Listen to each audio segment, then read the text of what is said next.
The wind was a knife on the cliff edge, sharper than any blade.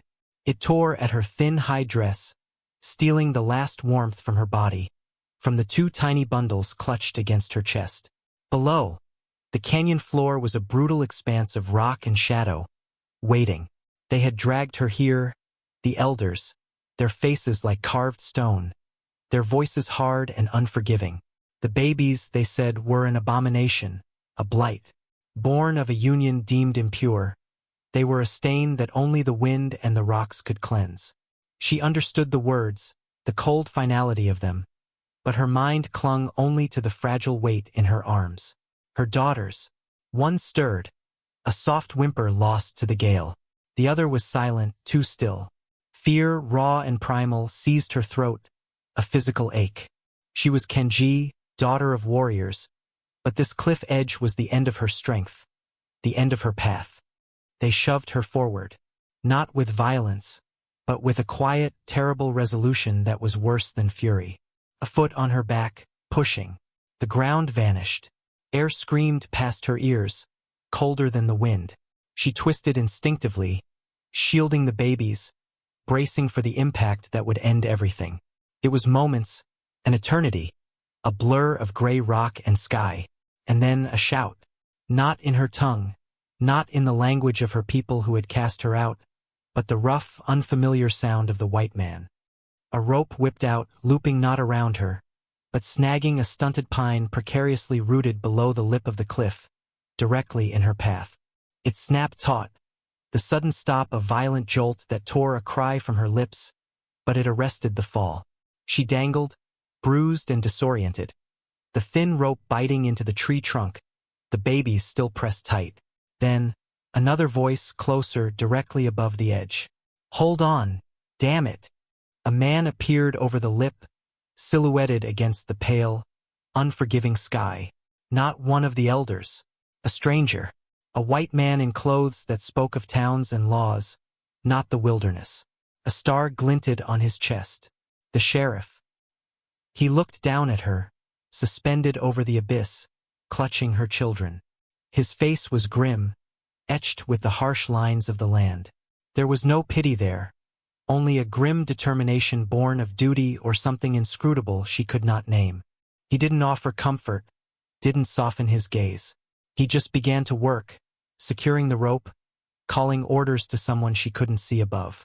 He saw her situation, saw the babies, saw the impossible chasm below, and his expression was impassive, practical. He just saw a task that needed doing, a life, maybe 3, hanging by a thread. The wind continued its relentless assault, reminding her how precarious this sudden, unexpected reprieve truly was. She clung to the rope, to her babies, suspended between the death she had been dealt and the uncertain, terrifying life that had just refused to claim her. Her muscles screamed, but a new kind of stubbornness, born of desperation and the desperate need to protect the life in her arms, began to solidify within her. He hauled her up himself, the sheriff. His strength was immense, pulling with a steady, relentless rhythm that spoke of hard work and little fuss. His face remained unreadable, concentrated on the task. Her feet scraped against the rock face, raw and painful. The moment she cleared the lip, collapsing onto the cold, hard ground, she instinctively curled around her babies, shielding them even from the rescuer. He didn't approach immediately. He stood back, catching his breath, his eyes scanning the area behind them, the empty space where the elders had been, the path leading away from the cliff. The wind was just as fierce up here, but the ground was solid beneath her. Still, the cold seeped into her bones. He finally approached, kneeling a few feet away. He said something in his language. She understood some words, the trader's tongue, but his was laced with unfamiliar inflections. It didn't matter. His tone was neither kind nor cruel, just direct. He gestured to the bundles in her arms, then to her. His gaze rested on the babies for a moment, a flicker she couldn't decipher in the harsh light. Then he looked away, towards the direction of the nearest white settlement. It was unspoken, but the implication was clear. Her world had rejected her. His world was the only direction left. He didn't question her, didn't demand an explanation for how she came to be dangling from a rope. He just saw the fact of her children, and the stark evidence of attempted murder. He rose, moving towards a horse tethered nearby. He returned with a thick blanket from his saddlebag, dropping it beside her. It was coarse wool, smelling of horse and smoke, but it was infinitely warmer than her thin deer hide. She huddled under it, pulling it tight around herself and the babies. He watched her for a moment, his arms crossed, the star on his chest catching the weak sunlight. He seemed like a figure carved from the same unforgiving landscape, solid, weathered, and capable of great force, but also remote, separate. He didn't offer food or water immediately. He didn't speak of comfort or safety. He simply observed, his presence a heavy, silent weight. The silence stretched, broken only by the wind and the soft, uncertain breathing of her children. She didn't know his name, didn't know why he had been there, why he had stopped her fall. All she knew was that he was the line drawn between her and oblivion. And that, for now, was enough. It was a terrifying, fragile safety, built on the edge of a world that had no place for her or her children. He finally spoke again, his voice low, rough. Get on the horse. It wasn't a request. She hesitated. Trust did not come easily, especially not to a white man in a position of authority, carrying the symbols of the power that had taken so much from her people. But staying here meant freezing, meant facing whoever might return. Her children needed warmth, shelter, sustenance. She looked at him, trying to read the intent behind his steady, unwavering gaze. There was no overt threat, but there was no welcome either. Only a pragmatic necessity. He had saved her life, yes, but he hadn't offered her a place in his world. He had simply plucked her from the brink and now waited for her to follow his lead, like a piece of salvaged cargo. With trembling legs, she managed to rise, the blanket wrapped awkwardly around her and the babies. He watched her struggle for balance, not offering a hand. She reached the horse, a sturdy bay mare, and he helped her mount, lifting the babies carefully before handing them back to her. His hands were rough, competent. He then mounted his own horse, leading hers away from the cliff edge, away from the place of her execution. They rode in silence, the wind at their backs, pushing them towards the distant smudge of smoke that marked his settlement. It was a small collection of buildings clinging to the side of a rocky incline, a general store, a saloon, a few cabins huddled together. As they approached, a few figures emerged, stopping their work to stare. The sight of the Comanche woman, wrapped in a sheriff's blanket, carrying 2 infants, riding a led horse, was clearly an unwelcome anomaly. The stares were immediate, hostile, like physical blows. Disapproval, suspicion, outright contempt. The sheriff seemed oblivious, or perhaps simply accustomed to ignoring the reactions of others. He led her to a small, sturdy cabin set slightly apart from the others, near the edge of the settlement. His cabin, she realized. He dismounted, gesturing for her to do the same. He helped her down, again with that same impersonal efficiency. He opened the cabin door and gestured her inside. The air within was warmer, smelling of wood smoke and stale coffee. It was sparse: a cot, a table, a few chairs, a small stove. He didn't invite her in with words, but with action. He had brought her here. What came next, she had no idea. But the silence of the cabin, after the wind and the stairs, felt like a strange, temporary sanctuary. She stood just inside the door, the babies still clutched tight, waiting. He closed the door, shutting out the stares, though not the sense of being watched. He moved to the stove, stirring the embers, adding wood. The small space filled with the crackle and hiss of the fire, the only sounds besides the baby's soft breaths and her own uneven heartbeats. He didn't look at her. He simply performed the task, his back to her, a solid, silent wall. The cabin was clean, meticulously so for a man's dwelling. A rifle hung on the wall, a symbol of the violence that permeated this land. But here, within these 4 walls, its presence felt less like a threat and more like a promise of protection. He finished with the stove and turned. He finally looked at her properly, his gaze resting on her face, then on the babies. He still didn't smile, didn't soften his expression, but something in his eyes had shifted. Less guarded, perhaps, or simply weary. He seemed to be observing her not just as a problem, but as a person, a mother. He walked to a cupboard and took out a tin cup, filling it with water from a bucket. He offered it to her. "Drink," he said, the word simple, direct. Her hands trembled as she reached for it, not from cold now, but from exhaustion and the delayed shock settling in. The water was cool and clean. She drank it slowly, savoring each drop. He watched her, still silent. Then he gestured to the cot. "Sleep.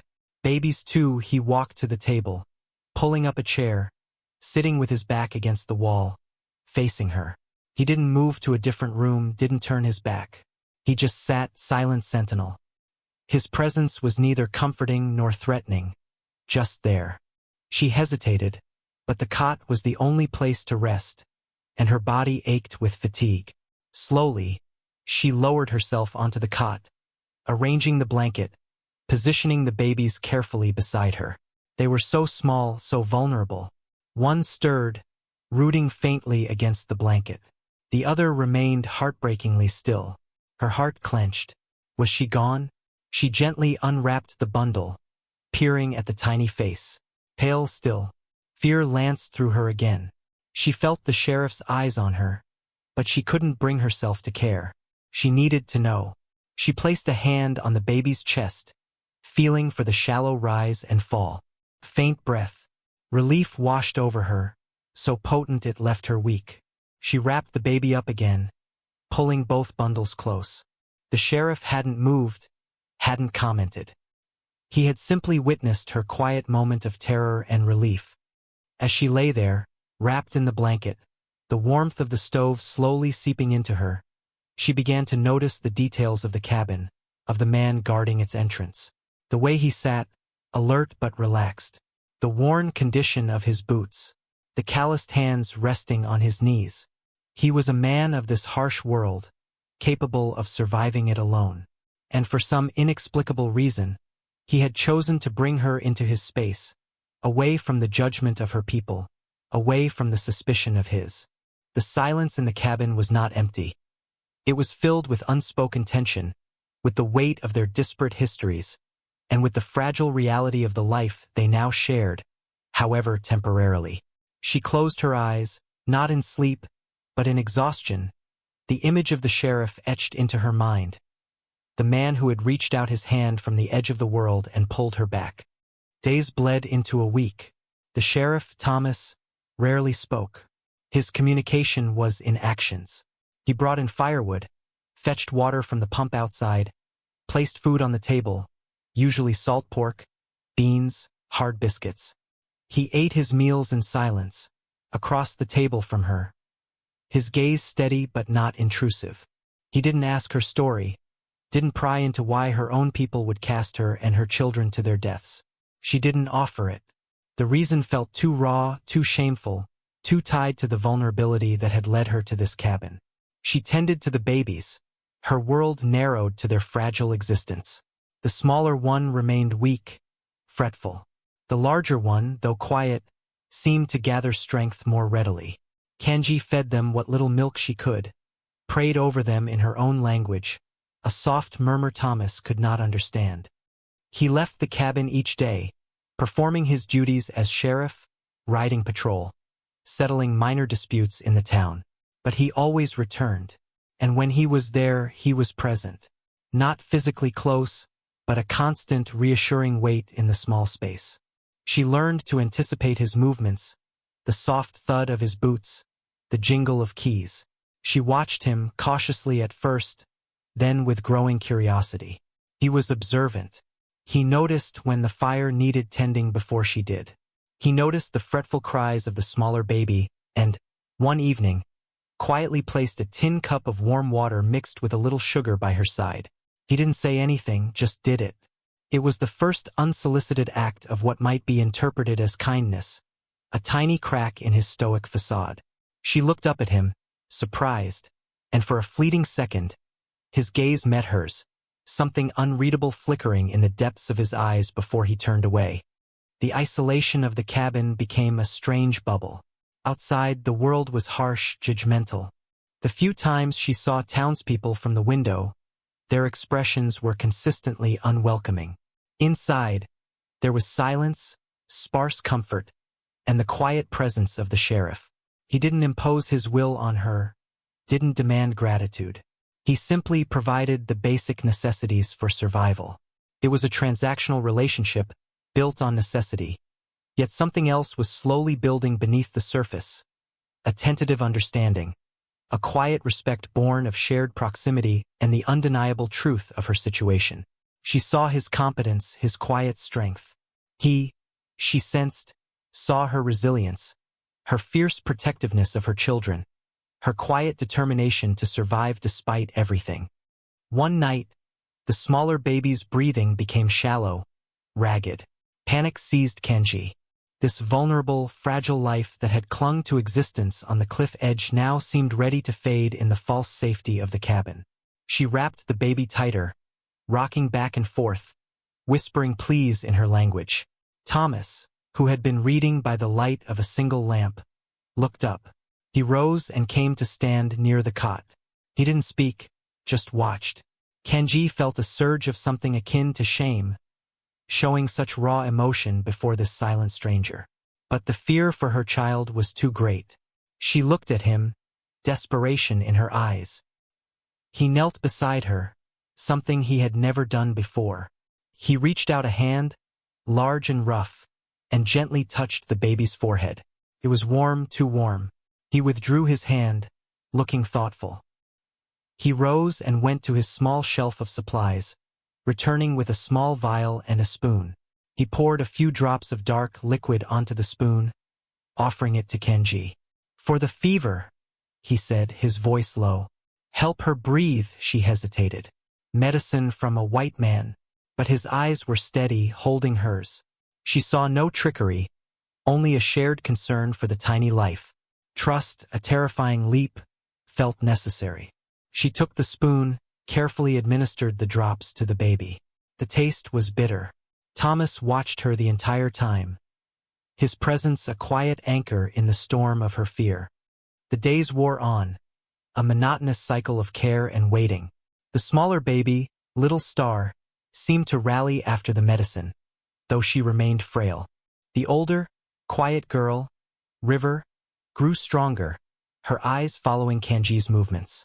Thomas continued his quiet watch, providing for them without fanfare. The silence in the cabin had evolved. It was no longer heavy with tension, but filled with the comfortable sounds of domesticity. The crackle of the fire, the baby's soft noises, the rhythm of their breathing, the quiet movements of the sheriff. Kenji began to move with more freedom in the cabin, attending to her needs and her children's without the constant, paralyzing fear she had carried since being cast out. She still didn't know his motives entirely, didn't understand the man beneath the stoic exterior, but she knew this. He had given them a chance no one else had offered. He had plucked them from the edge and offered them this fragile, quiet space in his world. The fragile peace shattered one afternoon. Thomas was out on patrol. Kenji was inside, tending the fire. The door burst open, and two men stood there, framed against the harsh sunlight. Not elders this time, but white men from the settlement, their faces contorted with anger and suspicion. They were the source of the hostile stares, amplified now into direct confrontation. "Sheriff ain't here." One of them sneered, his eyes raking over Kenji and the babies. "Don't matter. We seen ya. Seen what he's harborin'." The other man spat on the floor. "That ain't right. The Injun woman. And them half-breed brats. Filth." Kenji's blood ran cold. This was the judgment she had escaped at the cliff. Following her, finding her even here. They stepped into the cabin, their presence filling the small space with menace. "Get out," the first man snarled. "This ain't your place. Ain't no place for your kind here." Her heart pounded, but a different kind of feeling was rising too. Not just fear, but a fierce, protective rage. These were her children they insulted, her life they threatened. She might have been cast out, vulnerable, alone, But she was a mother and a warrior's daughter. She didn't speak, didn't beg. She simply gathered her babies, backing away towards the cot, shielding them with her body. The men advanced. "Gonna make it easy on ya," the second man said, reaching out a hand towards her. Just then, the door flew open again, slamming against the wall. Thomas stood there, his face a mask of cold fury, his rifle in his hand. He didn't speak. He didn't need to. His presence, the weapon held loosely but purposefully, was enough. The men froze. They hadn't expected him back so soon. "Sheriff," the first man stammered, trying to recover his bluster. "We was just explainin' to her. She don't belong here." Thomas finally spoke, his voice low and dangerous. "She's in my cabin. Under my protection." His eyes, usually unreadable, blazed with a dangerous light. "You got something to say about that, you say it to me. But I suggest you turn around and walk out that door before I decide you're trespassing on private property." With hostile intent, the implication hung heavy in the air. Hostile intent towards her was intent towards him. The men exchanged nervous glances. Thomas was the law here, and his reputation was not one to be trifled with. With muttered curses, they backed out of the cabin, disappearing as quickly as they had arrived. Thomas watched them go, rifle still aimed at the door. Only when their footsteps faded did he lower the weapon, leaning it against the wall. He turned to Kanji, who was trembling but no longer paralyzed by fear. She looked at him, at the man who had literally stood between her and the judgment of two worlds. He didn't say, "Are you all right?" He didn't offer comfort. He simply looked at her, his gaze assessing, perhaps seeing the transformation happening within her, the fear receding, replaced by a steely resolve. He had saved her life on the cliff, and now he had defended her right to exist, fragile as that right was, within the confines of his world.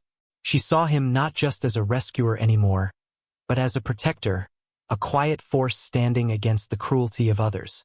He had given her space not just in his cabin, but a chance to reclaim her dignity, to stand strong for her children. He had witnessed her vulnerability, and now he had enabled her strength. They were no longer just a rescuer and the rescued, but two individuals bound by necessity and a shared defiance of the harsh judgment of the world outside. The cabin felt different now, no longer a temporary holding place, but a space earned, defended. The seasons turned slowly in the harsh landscape. Winter settled in, a relentless enemy of its own. The cabin became their entire world, trapping them together in a quiet, forced intimacy.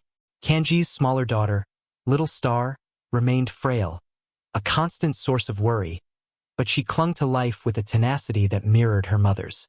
River, the older twin, thrived, beginning to crawl to make soft, inquisitive sounds. Kanji learned to navigate the necessities of survival in this new environment, tending the fire, making meals from the sheriff's meager supplies, keeping the small space clean. Thomas continued his routine, his presence a steady, reliable beat in their lives. Dialogue remained sparse, practical. Fire needs would, waters low, snows deep, but unspoken communication flowed between them. A shared glance when a particularly cold gust rattled the windows. A quiet acknowledgement of the baby's progress. Kanji watched him, observing the quiet competence, the lack of pretense. He didn't try to change her, didn't demand she conform to his world's expectations. He simply allowed her to exist, to be a mother, to be Kanji within the protective sphere he had created. He had saved her life, yes, but more profoundly, he had given her back her agency, the right to fight for her own survival and that of her children. The memory of the cliff edge, the judgment of her people, the cruelty of the men from the settlement. These things remained, scars on her spirit. But the fear no longer defined her. It had been replaced by a quiet, fierce determination. She had faced death and rejection, and she had been given a second chance. Not a comfortable life, not a life without hardship, but a life nonetheless. A life where she could raise her daughters, teach them what she knew, instill in them the resilience she had found within herself. Spring arrived eventually, tentative at first, then bursting forth with a defiant green against the browns and grays of winter.